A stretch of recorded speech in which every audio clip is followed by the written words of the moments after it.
Hey guys, Mr. Backerberg here. In this video we're going to look at linear functions and their graphs. As we're looking at linear functions, we're looking at something that is written in the form f of x equals mx plus b, or you may also see it written as f of x equals ax plus b. What we're looking at, a linear function has a degree of 1, because the highest power on our x's is just a first power. And if a function has a degree of 1, then its graph is going to be a nice straight line, which is where we get the idea of being a linear function. When we're looking at the leading coefficient, so whether it's m or whether it's a, that leading coefficient will always be the slope of your line.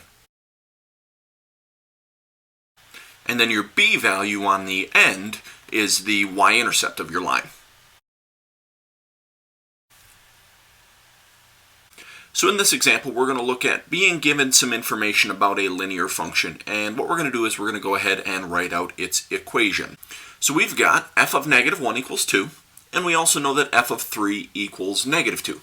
Now, functions are written as f of x, meaning that the number inside of our parentheses is going to represent an x value, and then the answer we get is going to be a y value. So having f of negative 1 equals 2 really means that we've got the point negative 1, 2 on the graph of our function. Similarly, with the other point, with having f of 3 equals negative 2, we would have the point 3, negative 2. So I can take this information and use it to help me start writing out my equation.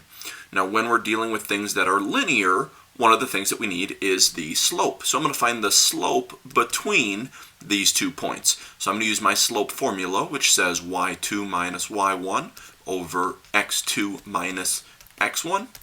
So I'm going to fill in the negative 2 minus 2 over 3 minus negative 1.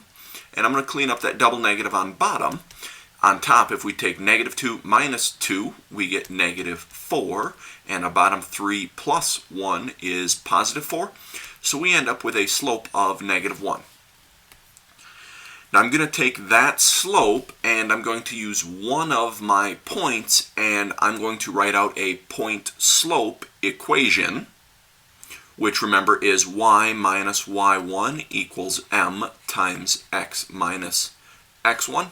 And I'm going to use the negative 1, 2 point. So if I fill in that information, I'm going to get y minus 2 equals our slope that we just found to be negative 1 times x minus negative 1. I'm going to clean up that double negative inside of my parentheses, and then I'm going to distribute my negative 1.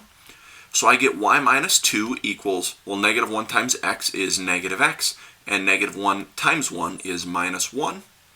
And then to get y alone, I'm going to add that 2 over to the other side.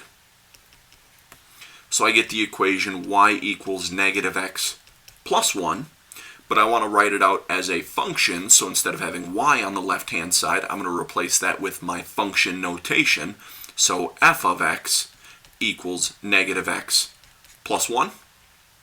But now what I'm going to do with this is I'm going to graph it out on my calculator to confirm a couple of things. I'm going to confirm that my graph goes through the points negative 1, 2, and 3, negative 2 by looking at it visually, and we're also going to look at the table to confirm those values.